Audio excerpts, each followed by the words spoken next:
I'm McDonagh and I'm a Columban missionary and I'm here in Dalgren Park.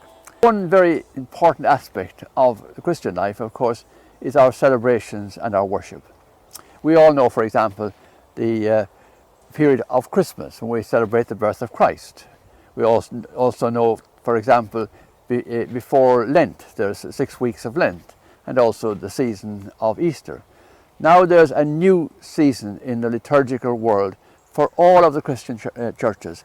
It's called Seasons of Creation. It began with the Patriarch of Constantinople, Demetrius, in 1989, when he asked that Christians would pray for the environment at least one day a year, every year. So that was the 1st of September. And the season of creation culminates with the Feast of St. Francis, which is the 4th of October every year. So during these times, for example, the Christian community comes together and prays about our environment. But it's not just about prayer, it's also understanding, for example, what is happening. For example, in Ireland we have 98 species of wild bees, but 1/3 of them are actually facing extinction. So many communities might take seriously. The National Biodiversity Centre in Waterford have drawn up a document here, Faith Communities, Actions to Help Pollinators. So you will notice around many churches now that they don't cut their lawns all through the summer. They leave areas because the reason why the bees are becoming extinct is because they are hungry. So that may be one way where the Christian community shows by prayer and action that it is concerned about the well-being of creation. I'm a Columban here and I studied in Dalgren in the 1960s.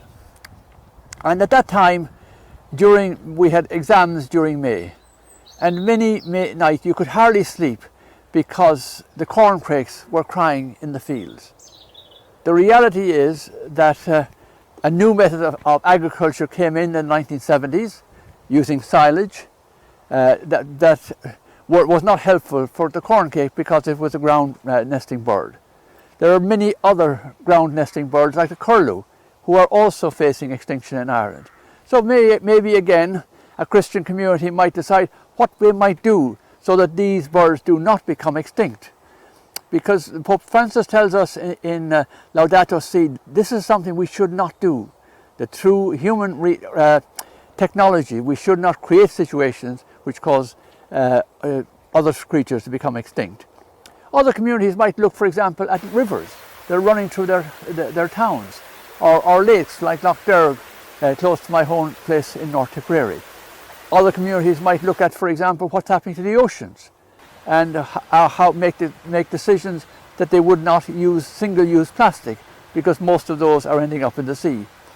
Now, the members of the communities that are now celebrating the Seasons of Creations are the Orthodox Church, the World Council of Churches, the Lutheran Federation, the Anglican Church and the Catholic Church. These are 2.3 billion people on the planet.